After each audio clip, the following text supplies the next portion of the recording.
नमस्कार, मैं हूं नीरज कुमार और आप देख रहे हैं मोबाइल न्यूज 24। वक्त हो गया है दिन भर के बड़ी खबरों की।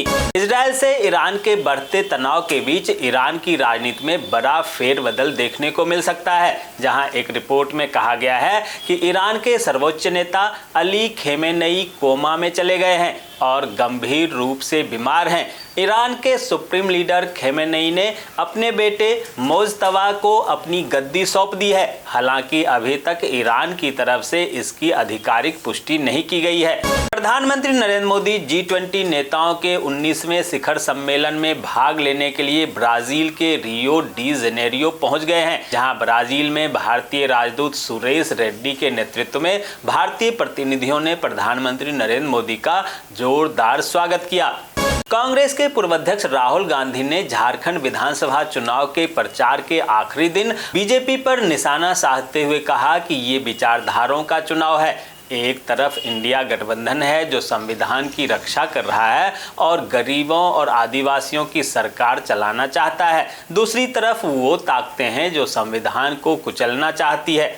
बीजेपी के राष्ट्रीय अध्यक्ष जेपी नड्डा ने संविधान, जातीय जनगणना और ओबीसी आरक्षण के मुद्दे पर राहुल गांधी को घेरते हुए कहा कि आजकल राहुल गांधी संविधान की प्रति लेकर ओबीसी की रट लगाए हुए हैं। ओबीसी को आरक्षण देने के लिए जब मंडल कमीशन की रिपोर्ट आई थी तब उनकी दादी इंदिरा गांधी प्रधानमंत्री थी, उन्होंने रिपोर्ट लागू नहीं होने दिया था।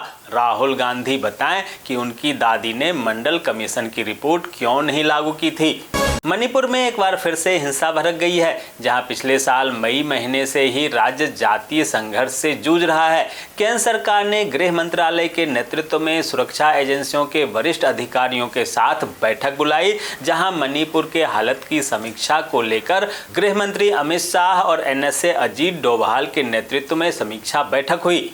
नेताजी सुभाष चंद्र बोस की मृत्यु की जांच की मांग को लेकर दायर जनहित याचिका पर सुनवाई करने से सुप्रीम कोर्ट ने साफ इनकार कर दिया। न्यायमूर्ति सूर्यकांत और न्यायमूर्ति उज्जवल भुवन की पीठ ने इस मामले पर विचार करने से इनकार करते हुए कहा कि यह ऐसा मामला नहीं है जिस पर न्यायालय निर्णय ले सके। दोस्तों, आगे बढ़ने से पहले आपसे रिक्वेस्ट है कि अगर आपने अभी तक इस न्यूज़ को लाइक और कमेंट नहीं किया है तो प्लीज़ लाइक और कमेंट कर दीजिए, क्योंकि आपके लाइक और कमेंट का मैं कब से इंतजार कर रहा हूं। और जैसा कि आपको पता है कि कमेंट करने वाले लोगों के नाम हम न्यूज़ के लास्ट में बताते हैं, इसलिए न्यूज़ को लास्ट तक जरूर देखिए। केरल की एक 13 साल की लड़की ने अफ्रीका की सबसे ऊंची चोटी माउंट किलिमंजारो को फतह कर लिया है। इसके साथ ही वह सबसे कम उम्र की महिलाओं में शामिल हो गई जिन्होंने ये उपलब्धि हासिल की है। केंद्र सरकार ने 65 साल पुराने कानून को निरस्त करने की तैयारी शुरू कर दी है। यह कानून लाभ के पद पर रहने के कारण सांसदों को अयोग्य ठहराने का आधार देता है, मगर वर्तमान जरूरतों के लिहाज से सरकार एक नया कानून इसकी जगह ला सकती है, जहां मोदी सरकार आगामी संसद सत्र में विधेयक पेश कर सकती है। बीजेपी प्रवक्ता संबित पात्रा ने राहुल गांधी पर निशाना साधते हुए कहा कि जिसकी जैसी भावना होती है उसे सेफ का अर्थ वैसा ही मिलता है। हमारे नेता PM नरेंद्र मोदी के नारे एक हैं तो सेफ है में सेफ का अर्थ सुरक्षा से है, वहीं सेफ का अर्थ तिजोरी से भी होता है, जो राहुल गांधी समझते हैं। कांग्रेस तिजोरी में सेंध मारती है, इसलिए राहुल गांधी को सेफ का मतलब तिजोरी समझ में आता है। 30 साल से फरार आतंकी नजीर अहमद उर्फ मुस्तफा वानी उर्फ जावेद इकबाल को उत्तर प्रदेश की ATS देवबंद ने श्रीनगर से गिरफ्तार किया। नजीर अहमद उर्फ मुस्तफा वानी 1993 में देवबंद में विस्फोट का आरोपी है और 1994 में कोर्ट से जमानत मिलने के बाद से फरार था। वह सुरक्षा बलों से बचने के लिए हुलिया और नाम बदलकर अलग अलग स्थान पर रह रहा था। बता दें कि आतंकी मुस्तफा वानी ने देवबंद में यूनियन चौराहे पर पुलिसकर्मियों पर हैंड ग्रेनेड फेंककर हमला किया था, जिसमें पुलिसकर्मी समेत अन्य लोग भी घायल हुए थे। बिहार के वैशाली जिले के महुआ थाना क्षेत्र में LTF टीम ने आवासन स्थल पर SDPO और महुआ थाने की टीम ने छापेमारी कर 32 लीटर देसी शराब और 1 बोतल अंग्रेजी शराब बरामद किया। इसके साथ ही 7 पुलिस कर्मियों के विरुद्ध कार्रवाई करते हुए पुलिस वाले को भी गिरफ्तार किया गया। दिल्ली सरकार के पूर्व मंत्री कैलाश गहलोत सोमवार को बीजेपी में शामिल हो गए। कल ही उन्होंने आम आदमी पार्टी से इस्तीफा दिया था। वहीं ईडी और सीबीआई के दबाव वाले सवाल पर कैलाश गहलोत ने कहा कि आप में रहकर वह मंत्री रहते हुए कभी दबाव में रहकर काम नहीं किया। कुछ लोग यह गलतफहमी फैला रहे हैं कि ईडी और सीबीआई के दबाव में यह कदम उठाया गया है। उन्हें मैं बता दूं कि मैं पेशे से वकील हूं। चंडीगढ़ में हरियाणा की नई विधानसभा के लिए जमीन आवंटन के पहले उपजे विवाद के बीच पंजाब के राज्यपाल एवं चंडीगढ़ के प्रशासक गुलाब चंद कटारिया ने कहा कि अभी किसी जमीन का आवंटन नहीं हुआ है। हरियाणा का पहले से ही एक प्रस्ताव लंबे समय से लंबित है। जब तक उस प्रस्ताव पर निर्णय नहीं होता तब तक इस पर कुछ भी कहना उचित नहीं होगा। उत्तराखंड के हल्द्वानी निवासी यूट्यूबर सौरभ जोशी से लॉरेंस बिश्नोई के नाम पर 2 करोड़ की रंगदारी मांगी गई है। उनके घर पर एक पत्र भेजकर कहा गया है कि 2 करोड़ रुपए नहीं दिए तो परिवार के एक सदस्य को जान की कीमत चुकानी होगी। झारखंड विधानसभा चुनाव के प्रचार का आज आखिरी दिन है, जहां कांग्रेसी नेता राहुल गांधी ने कहा कि केंद्र सरकार झारखंड का पैसा नहीं दे रही है, जिससे राज्य के लोगों को शिक्षा, स्वास्थ्य आदि जरूरतों को पूरा करने में परेशानी हो रही है। उन्होंने यह भी कहा कि जाति जनगणना के आंकड़े जारी नहीं करना कांग्रेस सरकार की भूल थी। उन्होंने कहा कि उनकी सरकार आने पर वह जातिगत जनगणना करवाएंगे।